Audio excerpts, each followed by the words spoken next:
अस्सलाम वालेकुम नाज़रीन, मैं हूं आपका मेज़बान जाहिद गाज़ी।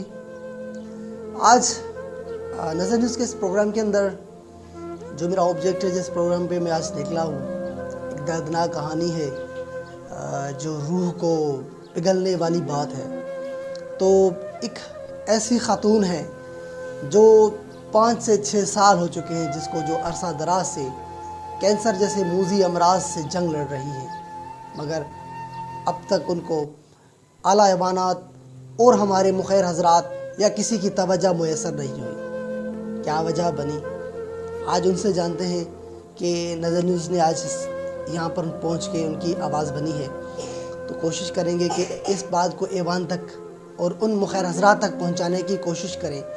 ये खातून ज़हनी तौर पर जो है स्पेशल पर्सन है और कई अरसा दराज से इनकी इस तरह से है, मगर कहा जाता है कि इनकी ज़ुबानी कि इनकी आज तक जो है वो शादी भी नहीं हुई है और इनके भतीजे और भांजे जो हैं, जो लॉकडाउन कोरोना की वजह से जिनका जो पहिया चल रहा था तो वो भी आज जाम हो चुका है, जिसकी वजह से वो 200 से 250 की दिहाड़ी पे कमाने वाले बंदे अपने घर का गुजर सफ़र करें या इनका इलाज करें। तो आज इस कहानी को ऐवानों तक पहुंचाते हैं और आज इनकी आवाज़ बनने की कोशिश करते हैं कि इनसे जानते हैं कि इन अम्मा की बहन मौजूद हैं हमसे, हम उनसे जानने की कोशिश करेंगे कि वो इस बारे में क्या कहती हैं कि इनको कितने अरसा दराज से इस मूजी अमराज के साथ ये जंग लड़ रही हैं। अस्सलाम वालेकुम, आप हमें ये बताइएगा कि आपकी जो बहन है, इनको कितना अरसा हो चुका है इस बीमारी से जंग लड़ रही हैं? बीमारी जंग लड़ी है इना के थी 3-4 साल था, हाणे नथी है वेचारी उथी सघे। बीमारी कैंसर जी थी वई त हाणे रड़ियूं रात ॾींहं थी करे। केतिरो टाइम अरसो थी वियो मान खे? हिन खे 4 साल त थी विया आहिनि 5।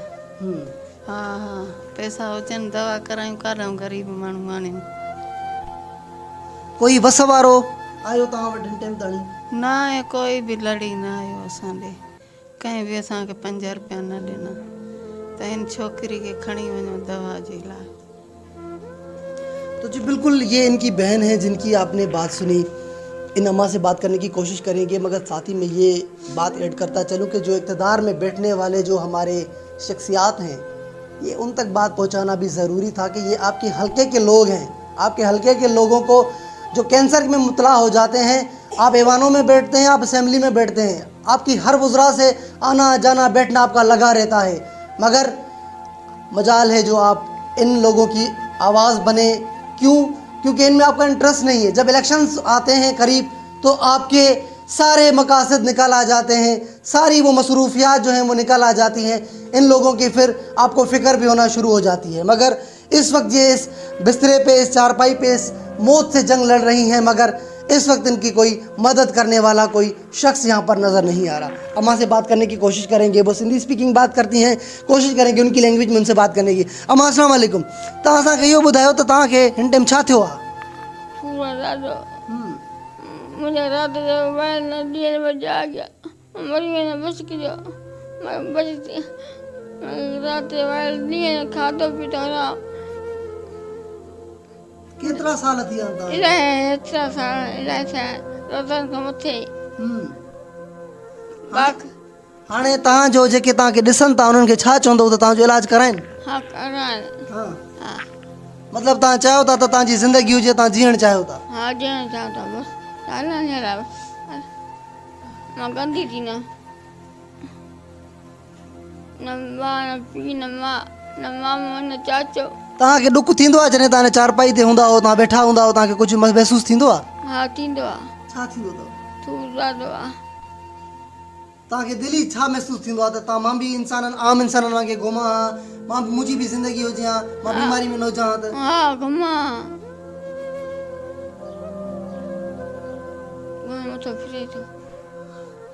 तो ये खातून थी जिनकी आपने इनकी ज़ुबानी, इनकी ज़िद आपने बातें सुनी कि ये एक बड़ी दर्दनाक कहानी है कि इस ख़ानदान में इनके 3 से 4 फ़र्द हैं जो कमाते हैं, मगर 2 से 250 की दिहाड़ी पे पूरे घर का ख़र्चा चलाना, उसके बाद के ज़िंदगी के और भी मकासद होते हैं।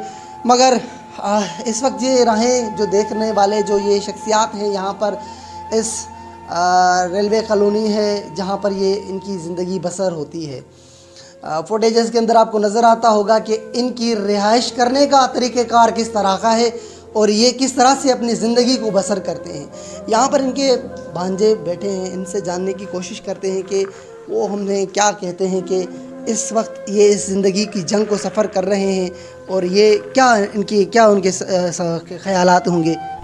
तो ये आप मुझे ये बताइएगा कि इस वक्त ये जो आपकी खाला है इस वक्त जो इस मूजी अमराज से जंग लड़ रही हैं और ये अपनी ज़िंदगी की जंग इस चारपाई पे इन्होंने ख़त्म कर दी है, ऐवान में बैठने वालों से क्या आपका होगा कि वो उनसे क्या उनकी रिक्वेस्ट होगी?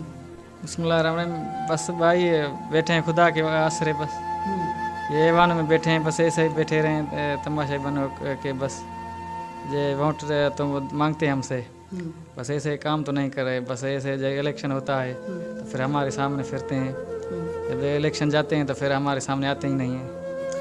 क्या कहेंगे आज उनको कि ये अगर आपके इस मुश्किल वक्त में, इस तरीन में वक्त में भी आपके साथ नहीं है तो फिर उनके होने या ना होने से क्या फ़र्क पड़ता है? फ़र्क तो कुछ नहीं पड़ेगा, देने वाला तो खुदा की ज़ात है, बाकी ये तो नहीं देंगे। देने वाला तो खुदा है, उसका रसूल है। ये तो एक दुनिया का ये जो चल रहा है बस दस्तूर है, एक रस्म रिवाज है ना, देने वाला वही है जो देता है, बस छप्पर फाड़ के देता है। अच्छा, इस वक्त जो आपको सुनने वाले हैं या इमरान खान सुनने वाले हैं, चीफ जस्टिस ऑफ पाकिस्तान सुनने जा रहे हैं, या इस वक्त जो पाकिस्तान से कोई भी मुखैर हजरात आपको सुनने की कोशिश कर रहे हैं, क्या मैसेज होगा उनके लिए कि आपकी जो ज़िंदगी में ये इस वक्त जो आपकी खाला है वो इस मौत से लड़ रही हैं, उनके लिए क्या करना चाहिए उनको? बस उनको ये मैं बताना चाहता हूँ कि वो अपने मुल्क को, अपनी आवाम के लिए, अपने मुल्क की बका के लिए कुछ करें, ऐसे तमाशाई होकर न बैठें, अपने आवाम के लिए कुछ करें। हमने उनको चुना है, वोट दिया है, अपने आवाम का ख्याल करें, ये अपनी खिदमत करें और मुल्क के लिए जज्बा रखें अपने आप के लिए।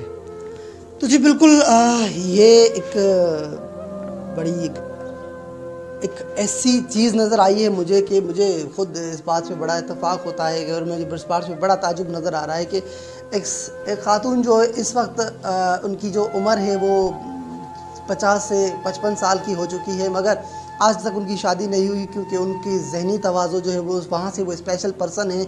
मगर ये आज तक इस 4 से 5 साल हो चुके हैं ये इस मूजी अमराज, कैंसर जैसे मूजी अमराज से जंग लड़ रही हैं। मगर कोई भी यहाँ का जो मुखैर हजरात हो, चाहे NGO हो, चाहे ह्यूमन राइट्स के इदारे हों, चाहे इस तरह के हमारे सियासतदान ही हों, मगर हर किसी को अपनी हस्बे ज़रूरत अपने ही नीड्स के लिए अपने ही मकासद चाहिए, मगर इन गरीबों से कोई किसी का सरोकार और इंटरेस्ट नहीं होता। तो ये एक दर्दनाक कहानी है। अगर यहाँ से हमें कोई सुन रहा है या हमें कोई देख रहा है या कोई आवाज़ इस वक्त कोई ऐसा शख्स ऐवान में बैठा है जिसकी दिल की धड़कन में ये फीलिंग है, तो काइंडली इनकी मदद की जाए और इनकी इलाज मुआलजा के लिए इक़दामात उठाए जाएं ताकि इनकी ज़िंदगी बच सके और इनके एहलो अयाल हैं वो इनकी ज़िंदगी के लिए जो दुआ कर रहे हैं इनकी ज़िंदगी बच जाए। तो यहाँ से लेता हूँ इजाज़त, मज़ीद किसी और इशू पे आपसे मुखातिब हूँगा, तब तक के लिए दीजिए इजाज़त। अल्लाह हाफ़िज़।